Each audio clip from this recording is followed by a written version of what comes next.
سورۃ البینہ۔ بسم اللہ الرحمن الرحیم۔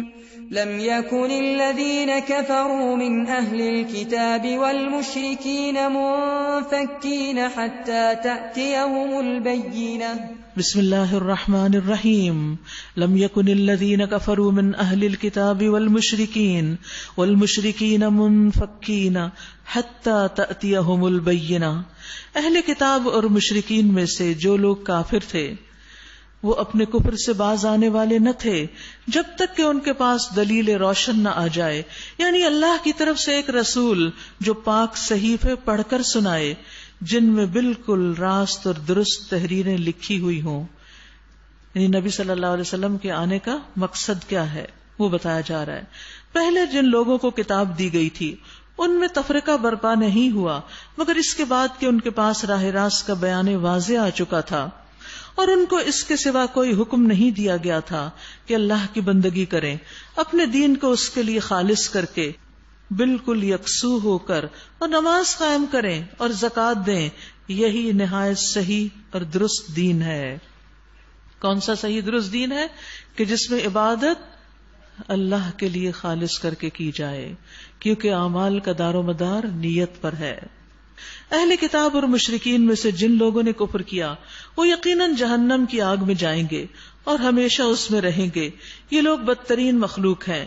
جو لوگ ایمان لے آئے اور جنہوں نے نیک عمل کیے وہ یقیناً بہترین مخلوق ہیں۔ ان کی جزا ان کے رب کے ہاں دائمی قیام کی جنتیں ہیں جن کے نیچے نہریں بہہ رہی ہوں گی، وہ ان میں ہمیشہ ہمیشہ رہیں گے۔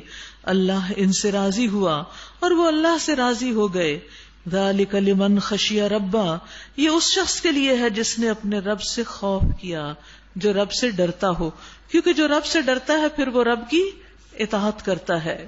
بسم اللہ الرحمن الرحیم۔ اذا زلزلت الارض زلزالها واخرجت الارض اثقالها وقال الانسان ما لها۔ بسم اللہ الرحمن الرحیم۔ اذا زلزلت الارض زلزالها واخرجت الارض اثقالها وقال الانسان ما لها۔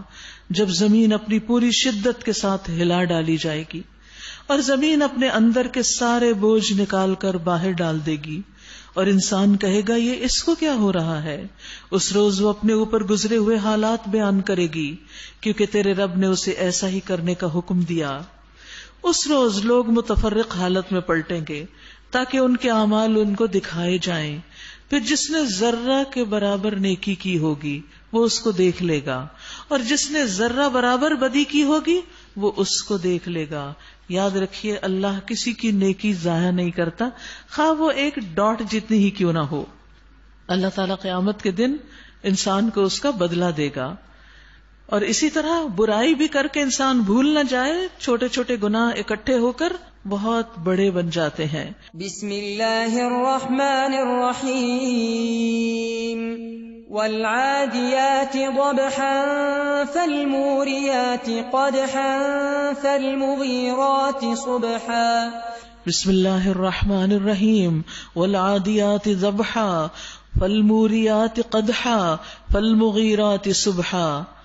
قسم ہے ان گھوڑوں کی جو پھنکارے مارتے ہوئے دوڑتے ہیں اپنے مالک کے حکم پر، اپنے مالک کو بچانے کے لیے، اس کی خدمت میں، پھر اپنی ٹاپوں سے چنگاریاں جھاڑتے ہیں، پرواہ نہیں کرتے کہ نرم زمین ہے یا سخت پتھر ہے، پتھروں پہ دوڑتے ہوئے ان کے ٹاپوں سے جب پتھر ٹکراتے ہیں تو آگ نکلتی ہے، پھر بھی نہیں رکتے، پھر بھی نہیں ڈرتے، دوڑتے چلے جاتے ہیں اپنے مالک کے اشارے پر۔ پھر صبح سویرے چھاپا مارتے ہیں، پھر اس موقع پر گرد و غبار اڑاتے ہیں، پھر اسی حالت میں کسی مجمع کے اندر جا گھستے ہیں۔ اتنی مشقت کرتے ہیں گھوڑے انسان کی خاطر۔ حقیقت یہ ہے کہ انسان اپنے رب کا بڑا ناشکرا ہے۔ اللہ اکبر۔ یعنی ہم اپنے رب کے لیے اتنا نہیں دوڑتے اور اپنی سواریاں اتنی نہیں دوڑاتے نیکی کے کام میں جتنے گھوڑے اپنے مالک کی وفاداری میں بھاگ دوڑ کرتے ہیں، اور وہ خود اس پر گواہ ہے۔ انسان کو خود بھی اندازہ ہے وہ کیسا ناشکرا ہے، اور وہ مال و دولت کی محبت میں بری طرح مبتلا ہے۔ کیا وہ اس وقت کو نہیں جانتا جب قبروں میں جو کچھ دفن ہے اسے نکال لیا جائے گا اور سینوں میں جو کچھ چھپا ہوا ہے اسے برآمد کر کے اس کی جانچ پڑتال کی جائے گی. یاد رکھیے دل کے بھی اعمال ہوتے ہیں، دلوں کے خیالات اور دلوں کی خواہشات یہ بھی قیامت کے دن نکال کر دیکھی جائیں گی کہ ان میں سے کیا ٹھیک ہے اور کیا نہیں، اور نیتوں پر بھی اجر دیا جائے گا. یقیناً ان کا رب اس روز ان سے خوب باخبر ہوگا. سورۃ القارعہ. بسم اللہ الرحمن الرحیم. القارعۃ ما القارعۃ وما ادراک ما القارعۃ. عظیم حادثہ. کیا ہے وہ عظیم حادثہ؟ تم کیا جانو کیا ہے وہ عظیم حادثہ؟ وہ دن جب لوگ بکھرے ہوئے پروانوں کی طرح اور پہاڑ رنگ برنگ کے دھنکے ہوئے اون کی طرح ہوں گے. یعنی وہ دن جب ہر چیز کا نقشہ بدل جائے گا. یہ زمین ایسی نہ رہے گی، آسمان ایسا نہیں دکھے گا. پھر جس کے پلڑے بھاری ہوں گے وہ دل پسند عیش میں ہوگا. وہاں تو بس نیکیاں دیکھی جائیں گی کہ کون کیا لے کر آیا ہے، کسی اور چیز کی کسی سے کوئی پوچھ گچھ نہیں ہوگی.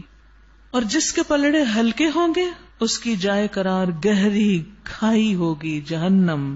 اور تمہیں کیا خبر وہ کیا چیز ہے؟ بھڑکتی ہوئی آگ ہے. لہذا انسان کو فکر کرنی چاہیے اپنے نامہ اعمال کی کہ وہ کل کے لیے کیا اکٹھا کر رہا ہے. سورۃ التکاثر. بسم اللہ الرحمن الرحیم. الہاکم التکاثر حتی زرتم المقابر. تم لوگوں کو زیادہ سے زیادہ اور ایک دوسرے سے بڑھ کر دنیا حاصل کرنے کی دھن نے غفلت میں ڈال رکھا ہے. اس نے غفلت میں ڈال رکھا ہے. زیادہ دنیا حاصل کرنا اور ایک دوسرے کے مقابلے پہ زیادہ حاصل کرنا. اس دوڑ میں تم آخرت کو بھول گئے ہو. یہ ہے غفلت کی وجہ. یہاں تک کہ اسی فکر میں تم لبے گور تک پہنچ جاتے، یعنی اپنی قبروں تک جا پہنچتے. حتی زرتم المقابر. یہاں تک کہ تمہاری موت آ جاتی اور قبر میں پہنچ جاتے ہو. اب دیکھیے کہ بچپن سے ہی انسان کو، چھوٹے چھوٹے بچوں کو بھی آپ دیکھیں کہ کھلونوں کا اور وہ جو چیزیں ان کے فائدے کی ہوتی، کتنا شوق ہوتا ہے، کتنی ان کی محبت ہوتی ہے. ساتھ لے لے کے سوتے ہیں ان کو، ہر جگہ اٹھائے پھرتے ہیں ان کو. پھر جب بڑا ہوتا ہے تو دلچسپیاں بدل جاتی ہیں، اب کچھ اور چیزوں کا شوق لگ جاتا ہے. پھر جب جوان ہو جاتا ہے پھر کمانے کی فکر لگ جاتی ہے، پھر کماتا ہے، خوب کماتا ہے، بہت کچھ بناتا ہے، پھر ریٹائر ہو جاتا ہے، پھر دوبارہ کمانے لگتا ہے اور آخرت کے لیے وقت نہیں نکالتا. حتیٰ کہ پھر ایک دن اچانک پکڑ ہو جاتی ہے. اس لیے دنیا تو ہے ہی، دنیا میں تو رہنا ہے، کام تو کرنا ہے. یہ نہیں منع کہ ریٹائرمنٹ کے بعد کوئی کام نہ کرے، لیکن مقصد یہ ہے کہ دنیا کے لیے اتنا بھاگے دوڑے نہیں کہ آخرت بھول جائے، کہ عبادت بھول جائے، کہ نمازوں کی پابندی نہ ہو، کہ اللہ کی خاطر کوئی وقت نہ نکلے اس سے، کیونکہ یہ چیز انسان کے لیے وبال جان ہو سکتی ہے. اس چیز پر یہاں ناراضگی کا اظہار کیا جا رہا ہے. نبی صلی اللہ علیہ وسلم ایک مرتبہ الہاکم التکاثر پڑھ رہے تھے اور آپ نے فرمایا ابن آدم کہتا ہے میرا مال میرا مال. ابن آدم تیرا کیا مال ہے؟ تیرا مال تو وہی ہے جو تو نے کھا لیا اور ختم کر دیا، اور جو تو نے پہن لیا اور پرانا کر دیا، اور جو تو نے صدقہ کر دیا اور آگے بھیج دیا. اب ہم کو سوچنا چاہیے کھانے اور کپڑے پہ بجٹ کا کتنا حصہ لگتا ہے، صدقہ کتنے % ہوتا ہے، آگے کیا بھیج رہے ہیں، یہاں کیا استعمال کر رہے ہیں. بس انسان کا مال اتنا ہی ہے. نبی صلی اللہ علیہ وسلم نے فرمایا میں تمہارے بارے میں فقر سے نہیں ڈرتا کہ تم غریب ہو جاؤ گے، مگر میں اس سے ڈرتا ہوں کہ تم دنیا میں ایک دوسرے کا مقابلہ کرنے لگو گے. اور دنیا کی دوڑ کا نقصان کیا ہوتا ہے؟ نبی صلی اللہ علیہ وسلم نے فرمایا جو دنیا میں ایک دوسرے سے آگے بڑھنے کی کوشش کرے وہ طاغوت یا شیطان کے راستے میں ہے. کلا سوف تعلمون. ہرگز نہیں، ان قریب تمہیں معلوم ہو جائے گا. پھر سن لو کہ ہرگز نہیں، ان قریب تمہیں معلوم ہو جائے گا. ہرگز نہیں. اگر تم یقینی علم کی حیثیت سے اس روش کے انجام کو جانتے ہوتے تو پھر تمہارا طرز عمل یہ نہ ہوتا. تم دوزخ دیکھ کر رہو گے، یعنی سب پل صراط کے اوپر سے گزریں گے نا، اور وہ جہنم کے اوپر لگی ہوئی ہے. تم بالکل یقین کے ساتھ اسے دیکھو گے. پھر ضرور اس روز تم سے ان نعمتوں کے بارے میں جواب طلبی کی جائے گی، سوال کیا جائے گا. یعنی نعمتوں کے شکر کے بارے میں پوچھا جائے گا کہ نعمت پا کر تم نے شکر کیسے کیا. شکر کے لیے نعمت کو پہچاننا، نعمت دینے والے کو پہچاننا، پا کر خوش ہونا، زبان سے اللہ کا ذکر کرنا اور اس نعمت کو دوسروں کے ساتھ شیئر کرنا. قیامت کے دن بندے کا پہلا حساب یہ ہوگا کہ اسے کہا جائے گا کہ میں نے تیرے جسم کو کیا تیرے لیے درست نہیں کیا؟ کیا میں نے تجھے ٹھنڈے پانی سے سیراب نہیں کیا؟ ٹھنڈے پانی کا حساب ہوگا. نعمت خواہ معمولی بھی ہوں ان پر بھی پوچھ ہوگی کہ تم نے ان کو پا کر پھر عبادت کے لیے کتنا وقت نکالا، اللہ کے لیے کیا کیا. سورۃ العصر. بسم اللہ الرحمن الرحیم. والعصر ان الانسان لفی خسر الا الذین آمنوا وعملوا الصالحات وتواصوا بالحق وتواصوا بالصبر. زمانے کی قسم، انسان در حقیقت بڑے خسارے میں ہے سوائے ان لوگوں کے جو ایمان لائے اور نیک اعمال کرتے رہے اور ایک دوسرے کو حق کی نصیحت اور صبر کی تلقین کرتے رہے. بہت ہی غور طلب صورت ہے. امام شافعی کہتے ہیں کہ اگر لوگ اس صورت پر ہی غور کر لیں، اس پہ تدبر کر لیں تو یہی ان کے لیے کافی ہو جائے. اور اسی سے پتہ چلتا ہے کہ انسان کے لیے کمال حاصل کرنے کے لیے کن کاموں کی ضرورت ہے. ان میں سب سے پہلے حق کو معلوم کرنا، اس پر عمل کرنا، حق کو سکھانا جو اس کو نہ جانے، اور حق کو سیکھنے، اس پر عمل کرنے اور آگے سکھانے میں صبر کرنا. اور یہی چیزیں یہاں پر ذکر کی گئی ہیں. یعنی انسان خود بھی ایمان لا کر نیک عمل کرے، حق کو پہچان کر اس کو اپنائے اپنی زندگی میں، پھر دوسروں کے ساتھ شیئر کرے. شکر ادا کرنے کا جو پچھلی صورت میں بات ہوئی نا نعمتوں کی، ان نعمتوں کا شکرانہ کیسے ادا کرے؟ وتواصوا بالحق اور وتواصوا بالصبر کر، دوسروں کو اچھی بات بتا کے، اور اگر راستے میں کوئی مشکل آئے صبر خود بھی کرے اور دوسروں کو بھی کرنے کے لیے کہے اور آگے بڑھتا جائے. سورۃ الہمزہ. بسم اللہ الرحمن الرحیم. ویل لکل ہمزۃ لمزہ الذی جمع مالا وعددا یحسب ان مالہ اخلدا. تباہی ہے ہر اس شخص کے لیے جو منہ در منہ لوگوں پر تان اور پیٹھ پیچھے برائیاں کرنے کا خوگر ہے. سامنے تانے دیتا ہے، پیچھے غیبت کرتا ہے. جس نے مال جمع کیا اور اسے گن گن کر رکھا، یعنی چونکہ دل تنگ ہے لہذا لوگوں کے صرف نقص نظر آتے ہیں اور اپنا صرف مال نظر آتا ہے اور اسی کی محبت میں گرفتار ہے. وہ سمجھتا ہے کہ اس کا مال ہمیشہ اس کے پاس رہے گا. ہرگز نہیں، وہ شخص تو چکنا چور کر دینے والی جگہ میں پھینک دیا جائے گا. جہنم کی یہاں صفت بتائی گئی کہ وہ جو اس میں پڑے گا اس کو توڑ پھوڑ کے رکھ دے گی. اور تم کیا جانو کہ کیا ہے وہ چکنا چور کر دینے والی جگہ؟ اللہ کی آگ خوب بھڑکائی ہوئی جو دلوں تک پہنچے گی. وہ ان پر ڈھانک کر بند کر دی جائے گی اور اونچے اونچے ستونوں میں وہ گھرے ہوئے ہوں گے. تو یاد رکھیے یہاں دو بدترین اخلاقی برائیوں کا ذکر ہے. ایک، لوگوں کو تانے دینا، ان کے عیب ان کو سنانا، ان کی کمزوریوں پر ان کو برا بھلا کہنا ان کے منہ پر کھڑے ہو کر. کیونکہ جب کسی سے کہا جاتا ہے نا غیبت نہ کرو، کہتے نہیں میں تو اس کے منہ پہ بھی کہہ دوں گا. یہ کیا بات ہوئی؟ یعنی منہ پہ کہنے کا کیا ثواب ہے؟ اس کی تو برائی یہاں بیان ہو رہی ہے کہ ایسے شخص کے لیے ہلاکت ہے جو نہ سامنے لحاظ کرتا ہے نہ پیچھے چھوڑتا ہے، اس کے منہ سے برا ہی نکلتا ہے. اور اصل خرابی دل کی ہے، اسی لیے اس کے دل تک آگ پہنچ جائے گی. یعنی جہنم کی آگ دلوں کو جا پکڑے گی، اور جب دل پر کچھ آ جائے تو وہ سارے جسم پر خود ہی پھیل جاتا ہے. تو سخت سزا کی وعید سنائی گئی ہے یہاں ایسے برے عمل پر. سورۃ الفیل، جس میں ہاتھی والوں کا ذکر ہے جنہوں نے مکہ پر چڑھائی کی تھی ابرہہ کا لشکر تاکہ کعبہ کی عظمت کو گھٹایا جا سکے. تو اللہ تعالیٰ نے ان کی تدبیر کو رائے گاں کر دیا. یہ واقعہ مکہ میں پیش آیا تھا. اہل مکہ کو سنانا مقصود ہے کہ دیکھو وہ لوگ جو اتنا بڑا ہاتھیوں کا لشکر لے کر آئے تھے، اللہ نے ان کے ساتھ کیا کیا. تم محمد صلی اللہ علیہ وسلم کی مخالفت کر رہے ہو، اپنا انجام بھی سوچ لو.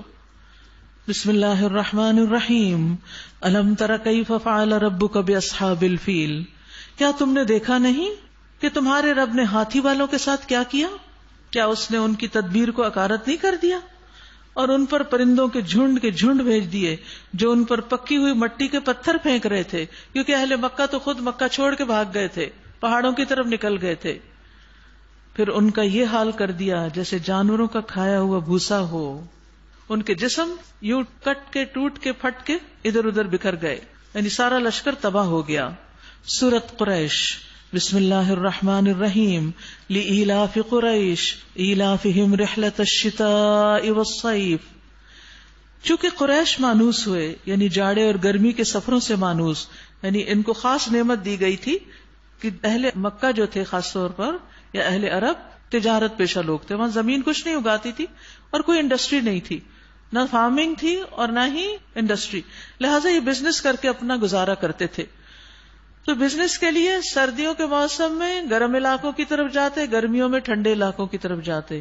جیسے آج بھی آپ دیکھیں کہ لوگ ٹریول کرتے ہیں اسی مناسبت سے. جو لوگ ٹھنڈے ملکوں میں رہتے ہیں وہ گرم میں آ جاتے ہیں, اور جو گرم میں رہتے ہیں وہ گرمیوں میں ٹھنڈے ملکوں میں چلے جاتے ہیں. تو ان نعمتوں کا ذکر کیا گیا قریش کو کہ اللہ نے تمہارے لیے سفر کتنے آسان کر دیے ہیں, لہٰذا ان کو چاہیے کہ اس گھر کے رب کی عبادت کریں جس نے ان کو یہ نعمتیں دی ہیں. اس گھر کی وجہ سے, اس کی برکت سے سب کچھ تمہیں مل رہا ہے, تمہارا عزت ہے, احترام ہے, تمہارے سفر آسان ہے. جہاں اور قافلے لوٹ لیے جاتے ہیں, مکہ والوں کو عزت دی جاتی ہے کہ یہ حرم کے پاسبان گزر رہے ہیں, تو تم ہی حرم کے رب کو بھول گئے ہو. اس کی عبادت کرو جس نے انہیں بھوک سے بچا کر کھانے کو دیا اور خوف سے بچا کر امن دیا. یاد رکھیے یہ دونوں چیزیں جہاں جمع ہو جائیں وہاں نعمتوں کی تکمیل ہو جاتی ہے. ایک امن اور دوسرے کھانا, یعنی نہ بھوک اور نہ خوف. اور ویسے بھی آپ دیکھیں کہ جہاں خوف ہوتا ہے عموماً وہاں بھوک بھی ساتھ ہو جاتی ہے. نبی صلی اللہ علیہ وسلم نے فرمایا, جس شخص نے اس حال میں صبح کی کہ اسے اپنے بارے میں امن ہو اور بدن کے لحاظ سے تندرست ہو, اس کے پاس اس دن کی روزی کا سامان ہو, گویا اس کے لیے ساری دنیا جمع کر دی گئی. اور عافیت سے بڑھ کر کوئی نعمت نہیں کہ انسان کے آس پاس ماحول بھی پرسکون پرامن اور اس کی صحت بھی اچھی. سورۃ الماعون. بسم اللہ الرحمن الرحیم. ارأیت الذی یکذب بالدین. تم نے دیکھا اس شخص کو جو آخرت کی جزا و سزا کو جھٹلاتا ہے؟ وہی تو ہے جو یتیم کو دھکے دیتا ہے اور مسکین کا کھانا دینے پر نہیں اکساتا. یاد رکھیے ہر جگہ اکسانے کی بات ہے, یہ دوسروں کو بھی موٹیویٹ کرے کہ تم بھی کرو. پھر تباہی ہے ان نماز پڑھنے والوں کے لیے. نماز پڑھنے والوں کے لیے تباہی؟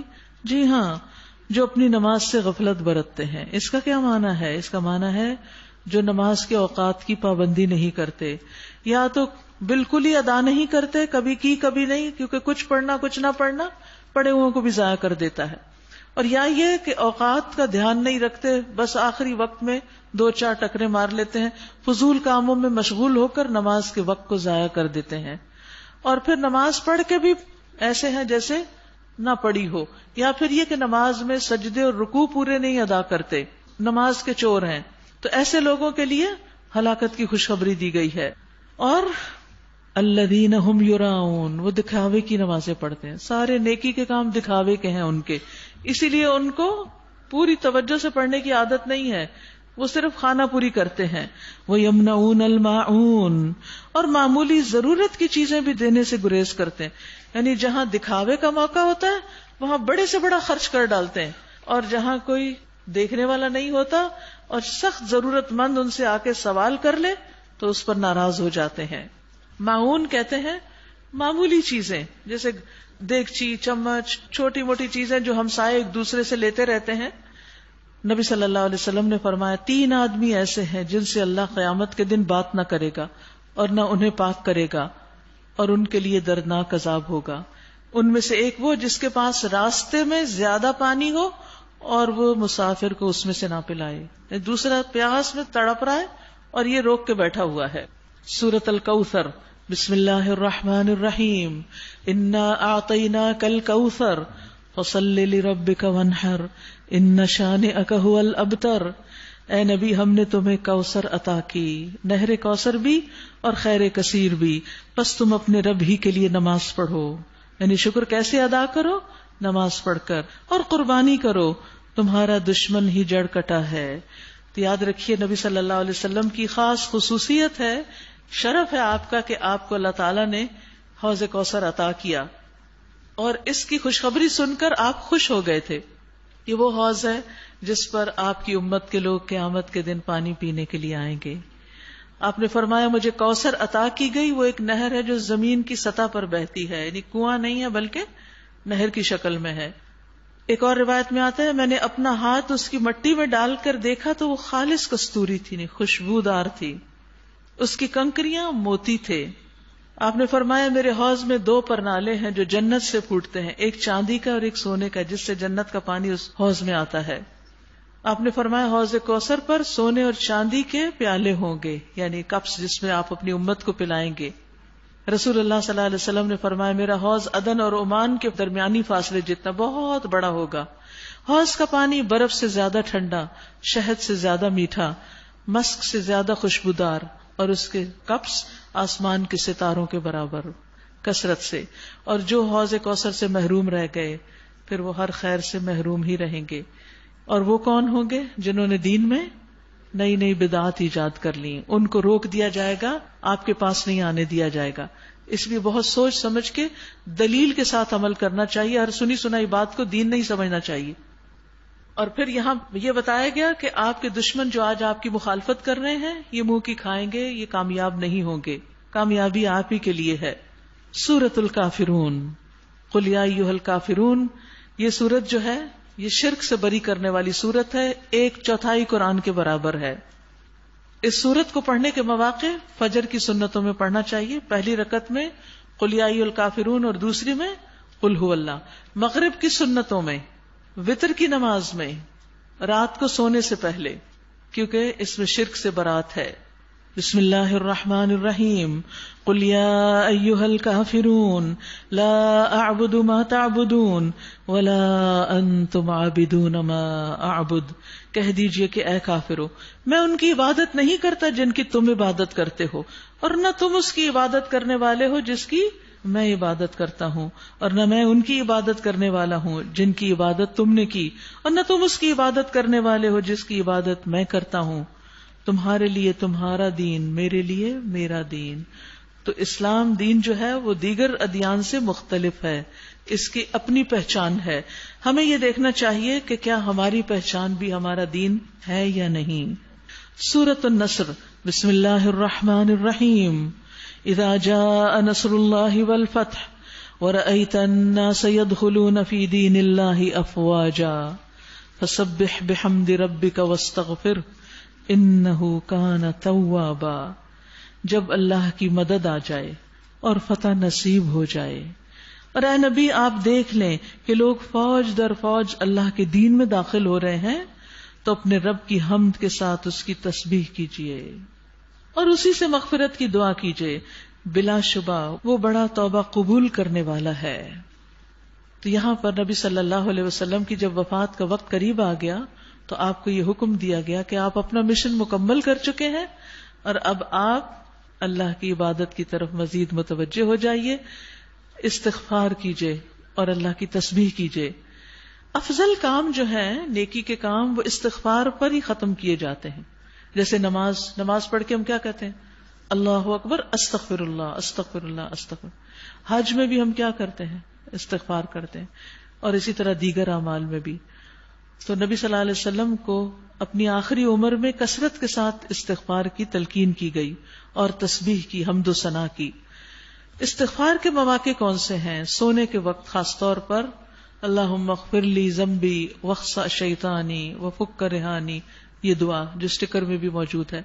پھر سجدے میں، یعنی نبی صلی اللہ علیہ وسلم سجدے میں یہ دعا کرتے تھے، رب اغفر لی ما اسررت وما اعلنت، اللہ جو میں نے پوشیدہ اور ظاہر میں کام کیے ہیں، کوئی ایسے کام جو اللہ کو پسند نہیں، اللہ ان کو معاف کر دے۔ جب آپ نماز سے فارغ ہوتے تو 3 بار استغفار کہتے، دن میں 70 سے زائد بار استغفار کرتے، اور آخری عمر میں تو بہت زیادہ کثرت سے استغفار کرتے۔ اور جب آپ دنیا سے جا رہے تھے تو اس وقت بھی آپ فرما رہے تھے، اللہم اغفر لی وارحمنی والحقنی بالرفیق الاعلی۔ اس وقت بھی استغفار۔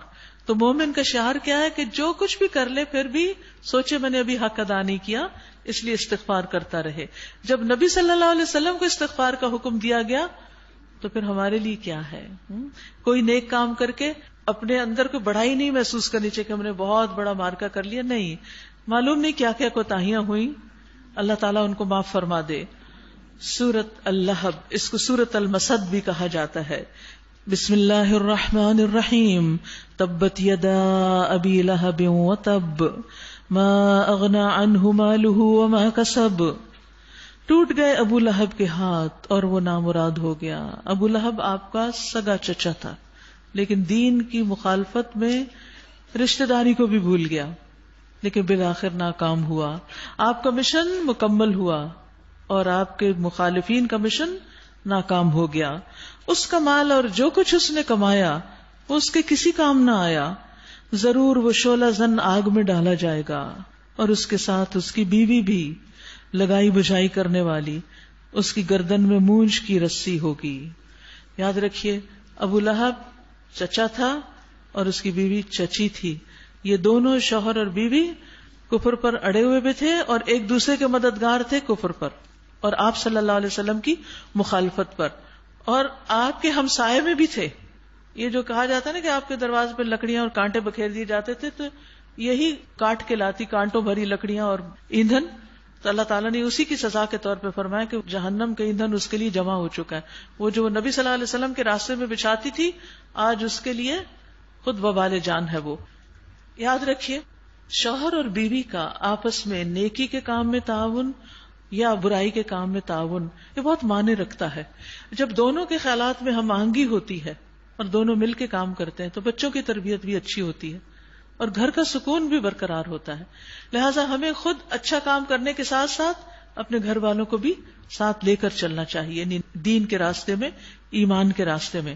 ایک دفعہ صحابہ نے سوال کیا، اگر ہمیں معلوم ہو جائے کہ کون سا مال بہتر ہے تو ہم اپنے پاس وہی رکھیں. آپ نے فرمایا سب سے افضل مال ذکر کرنے والی زبان ہے، شکر گزار دل ہے، اور ایمان والی بیوی ہے جو اس کے ایمان پر اس کی مدد کرنے والی ہو، یعنی شوہر کو سپورٹ دینے والی ہو. سورۃ الاخلاص. بسم اللہ الرحمن الرحیم. قل هو اللہ احد اللہ الصمد لم یلد ولم یولد ولم یکن له کفوا احد. شروع کرتی ہوں اللہ کے نام سے جو بے انتہا مہربان نہایت رحم فرمانے والا ہے. قل هو اللہ احد، کہہ دیجئے وہ اللہ بس ایک ہے، ہمارا معبود بس ایک ہے. کون ہے وہ؟ اللہ الصمد، اللہ بے نیاز ہے. لم یلد ولم یولد، اس نے کسی کو جنم نہیں دیا نہ وہ کسی سے جنا گیا. ولم یکن لہ کفوا احد، اور کوئی اس کا ہمسر نہیں، کوئی اس کے برابر کا نہیں. یہ سورت توحید کی دعوت دیتی ہے. یہ سورت جنت کو واجب کرنے والی سورت ہے. مضمون کے اعتبار سے اور اجر کے اعتبار سے ثلث القرآن، 1/3 آف دا قرآن ہے. اس کے پڑھنے کا اجر کیا ہے کہ جو اس کو 10 بار پڑھے اس کے لیے جنت میں ایک محل بنتا ہے. اللہ کے بارے میں جب غلط قسم کے وسوسے آ رہے ہوں، کچھ لوگ شکایت کرتے ہیں نا ہمارے دل میں برے برے خیال آتے ہیں، تو اسی سورت کو پڑھنا فائدہ دیتا ہے. اور اس میں اللہ سبحانہ وتعالیٰ کی جو صفات بیان کی گئی، ایک تو یہ کہ وہ احد ہے، ایک اکیلا ہے. دوسرا یہ کہ وہ الصمد ہے، یعنی ایسا برتر کہ جس سے برتر کوئی اور ہو نہیں سکتا.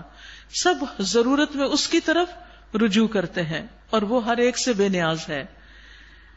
یعنی اللہ کو کسی کی عبادت کی ضرورت نہیں، کسی کے کام کی ضرورت نہیں. اور پھر یہ اللہ کے اسماء اعظم میں سے بھی ہے جن کے ساتھ اگر دعا کی جائے تو دعا قبول ہوتی ہے. اور پھر یہ کہ اللہ سبحانہ وتعالی اولاد اور شادی اور بیوی اور بچوں ان سب سے پاک ہے. لیس کمثلہ شیء، کوئی چیز اس جیسی نہیں. لہذا ہمیں کثرت کے ساتھ یہ سورت پڑھتے رہنا چاہیے. معوذتین. بسم اللہ الرحمن الرحیم. قل اعوذ برب الفلق من شر ما خلق ومن شر غاسق اذا وقب ومن شر النفاثات في العقد ومن شر حاسد اذا حسد. بسم اللہ الرحمن الرحیم.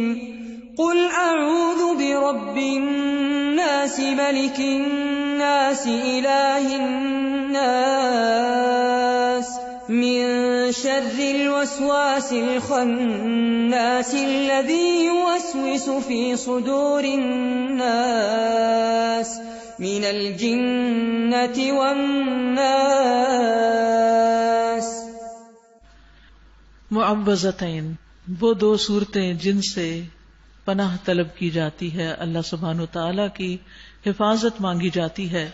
رسول اللہ صلی اللہ علیہ وسلم نے ان کے بارے میں فرمایا، کیا تم نہیں دیکھتے کہ آج کی رات ایسی آیات اتری ہیں کہ ان کی مثل کبھی نہیں دیکھی، یعنی ان جیسی کبھی نازل نہیں ہوئی، اور وہ ہیں قل اعوذ برب الفلق اور قل اعوذ برب الناس.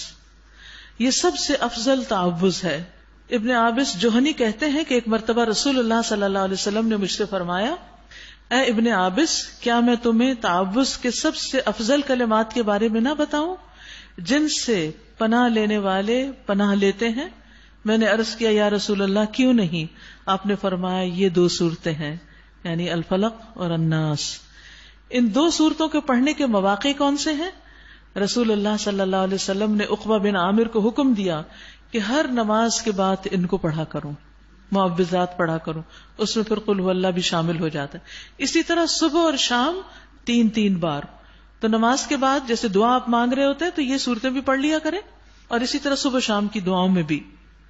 نبی صلی اللہ علیہ وسلم مختلف دعاؤں سے اللہ تعالیٰ کی حفاظت مانگتے تھے. جب یہ صورتیں نازل ہو گئی تو پھر انہی کی طرف آپ کا رجحان زیادہ ہو گیا.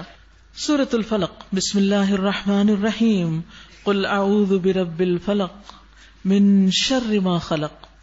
کہیے میں پناہ لیتا ہوں صبح کے رب کی، ہر اس چیز کے شر سے جو اس نے پیدا کی. یعنی جو کچھ بھی اللہ نے پیدا کیا ان کے اندر خیر بھی ہے، لیکن ان کے اندر شر بھی چھپا ہوتا ہے، پھول کے ساتھ کانٹا بھی ہوتا ہے. تو جب ہم کسی بھی چیز کا استعمال کرتے ہیں تو اس میں اندیشہ ہوتا ہے کہ کہیں اس کا جو شر کا پہلو ہے وہ نہ ہم پہ حاوی ہو جائے. اس لیے ہر شر سے پناہ لے لی گئی. اور رات کی تاریکی کے شر سے جب کہ وہ چھا جائے، دن کے مقابلے میں رات کو کرائمز زیادہ ہوتے ہیں. اور گروہ میں پھونکنے والوں یا والیوں کے شر سے، اور حاسد کے شر سے جب کہ وہ حسد کرے. اور اسی میں نظر بد والا بھی شامل ہو جاتا ہے حاسد کے ساتھ ہی. اس لیے نظر بد کا جب دم کیا جائے تو اس وقت یہ صورتیں پڑھ لی جائیں. جیسے وہ بیری کے پتوں کا علاج بتایا گیا تھا، تو پتے کوٹ کر پانی میں ملا کر اس میں معوذات، سورۃ فاتحہ، آیت الکرسی وغیرہ پڑھ کے پھر اس میں سے خود بھی کچھ پی لیں اور باقی کو جسم پہ ڈال لیں. یہاں پر آپ دیکھیے ایک دفعہ پناہ طلب کی گئی ہے 3 چیزوں کے شر سے بچنے کے لیے. رب الفلق کہہ کے، من شر غاسق، من شر النفاسات اور من شر حاسد. یعنی یہ 3 بڑی چیزیں ہیں جن کے شر سے عمومی شر کے بعد پناہ مانگی گئی بطور خاص. اب آپ دیکھیے کہ یہ 3 چیزیں جو ہیں ہم سب کے اندر ایک خوف پیدا کرتی ہیں، جیسے رات کی تاریکی، اسی طرح جادو، اور اسی طرح حاسد اور نظر بد. اگر کوئی ان سے بچنا چاہے، اپنے آپ کو پروٹیکٹ کرنا چاہے، کیونکہ شر تو موجود ہے، بچانا خود کو ہے، تو ان صورتوں سے مدد لے. اور حاسد جب حسد کرے تو آپ اس کو روک نہیں سکتے کہ وہ حسد نہ کرے، لیکن آپ اپنے آپ کو پروٹیکٹ کر سکتے ہیں یہ سورت پڑھ کے. سورت الناس، بسم اللہ الرحمن الرحیم، قل اعوذ برب الناس، ملک الناس، الہ الناس، من شر الوسواس الخناس، الذی یوسوس فی صدور الناس، من الجنۃ والناس. کہو میں پناہ مانگتا ہوں انسانوں کے رب، انسانوں کے بادشاہ، انسانوں کے حقیقی معبود کی اس وسوسہ ڈالنے والے کے شر سے جو بار بار پلٹ کر آتا ہے. کون ہے وہ؟ شیطان، ابلیس. وہاں آپ دیکھیے ایک دفعہ رب کو پکارا اور 3 چیزوں کے شر سے بچنے کی دعا کی. یہاں 3 دفعہ رب کو پکارا، رب الناس، ملک الناس، الہ الناس، اور ایک ہی شر سے بچنے کی دعا کی، اور وہ ہے شیطان کا شر. اور یہ شر سب سے بڑا شر ہے، ہر شر کی جڑ ہے، اور اس کے مقابلے کے لیے قوت بھی زیادہ چاہیے، اللہ کی مدد بھی زیادہ چاہیے، اللہ سے دعا بھی زیادہ چاہیے. کیسا ہے یہ دشمن؟ جو لوگوں کے دلوں میں وسوسے ڈالتا ہے، خواہ وہ جنوں میں سے ہو یا انسانوں میں سے. یعنی شیاطین جنات میں سے بھی ہوتے ہیں اور انسانوں میں سے بھی ہوتے ہیں. اس لیے خطرے سے بچنے کے لیے اللہ تعالیٰ کے ان 3 ناموں کے ساتھ دعا کرنی چاہیے. ٹھیک ہے؟ یا رب، یا مالک، یا الہ، یا الہی، یہ اردو میں بھی کہہ سکتے ہیں، یا پھر عربی میں اصل ہی دعا کیجئے، یہ سورت پڑھیے. تو اس لیے انشاءاللہ اللہ سبحانہ وتعالیٰ آپ کو محفوظ رکھے گا. یاد رکھیے کہ انسان کے سینے میں جو وسوسہ ہوتا ہے یہ کیوں ڈالتا ہے شیطان؟ سب سے پہلے ایمان خراب کرنے کے لیے، اللہ سے بدگمان اور بدظن کرنے کے لیے. جب وہ دیکھتا ہے کہ یہ بندہ نہیں مانتا تو پھر وہ اس کو برے کاموں کا حکم دیتا ہے. جب وہ دیکھتا ہے کہ بندہ وہ ان کاموں میں جاتا ہی نہیں، نہ زنا نہ شراب نہ کوئی حرام کام، تو پھر وہ نیکی سے اس کو روکنے لگتا ہے کہ کم از کم برے کام نہیں کرتا، نیکی کی طرف نہ جائے، نیکی کے راستے اس کے لیے مشکل بنا دیتا ہے. اچھا پھر کبھی یہ ہوتا ہے کہ وہ دیکھتا ہے یہ تو باز ہی نہیں آنے والا ہے، تو جاتا ہی جاتا ہے نیکی کے کاموں کے لیے، نکلتا ہی نکلتا ہے، تو پھر اس کے اندر ریاکاری ڈالنے لگتا ہے، دکھاوا، نیکی کر کے برباد کرواتا ہے. اور اگر انسان ریاکاری سے بچ جائے تو اپنے ہی دل میں خود پسندی ڈال دیتے تھے، میں کتنا نیک ہو گیا، پورا قرآن پڑھا ہے میں نے، اور اس کے عمل کو اس کے لیے بڑھا کے دکھاتا ہے. اور پھر اسی میں سے دلوں میں حسد، کینے اور غصے کی آگ بھڑکاتا ہے. یعنی اگر انسان اس سے بھی بچ گیا کہ اپنے آپ کو بھی نہیں کچھ سمجھتا تو لو سیلف اسٹیم کی طرف چلا جاتا ہے، یا پھر یہ کہ اگر کوئی اس سے ذرا بھی آگے ہو اس کے بارے میں برا سوچنے لگتا ہے. کسی طرح چھوڑتا نہیں یہ ظالم دشمن. اس لیے سب سے زیادہ قوت کے ساتھ اس سے بچنے کی دعا سکھائی گئی، اور وہ بھی قرآن کے اختتام پر، تاکہ اگر انسان اس قرآن پر عمل کرنا چاہتا ہے، اس کے ساتھ تعلق قائم کرنا چاہتا ہے، تو پھر اس دشمن سے بچ کے رہے، کیونکہ یہ خون کے اندر گردش کر رہا ہوتا ہے. لیکن یہ یاد رکھیے اس کی چال محض وسوسے تک ہے، اور جب انسان اللہ سے پروٹیکشن لیتا ہے تو پھر یہ اندر نہیں داخل ہو سکتا، ہمارے دل کو نہیں پکڑ سکتا. صدور کی بات کی گئی ہے، صدر ہوتا ہے یہ سینہ، چیسٹ، اور دل اس کے اندر محفوظ ہے. بس وہ باہر سے لگا رہتا ہے کہ آپ کے اندر گھسے کسی طرح، لیکن آپ کا دل اللہ کی یاد میں ہوتا ہے، اللہ کا ذکر کرتے ہیں، اندر نہیں آ سکتا. رسول اللہ صلی اللہ علیہ وسلم نے فرمایا مومن اپنے شیطان کو اس طرح تھکا دیتا ہے جس طرح تم میں سے ایک آدمی سفر میں اپنے اونٹ کو تھکا دیتا ہے. یعنی مومن شیطان کی ایک نہیں چلنے دیتا، ایک نہیں بننے دیتا اس کی. اور پھر یہ بھی یاد رکھیے کہ بعض اوقات شیطان نہیں، انسان کا اپنا ہی نفس، جیسے رمضان میں شیطان تو بنا ہوا اپنا نفس، یا پھر من الجنت والناس، کچھ انسان اس کے آس پاس ہوتے ہیں جو اس کو بہکاتے رہتے ہیں اور نیکی کی طرف آنے نہیں دیتے. لہٰذا اللہ تعالیٰ سے دعا کرنی چاہیے کہ اللہ تعالیٰ ہمیں اس سے محفوظ رکھے. ہم دعا کا آغاز سورۃ الفاتحہ سے کریں گے.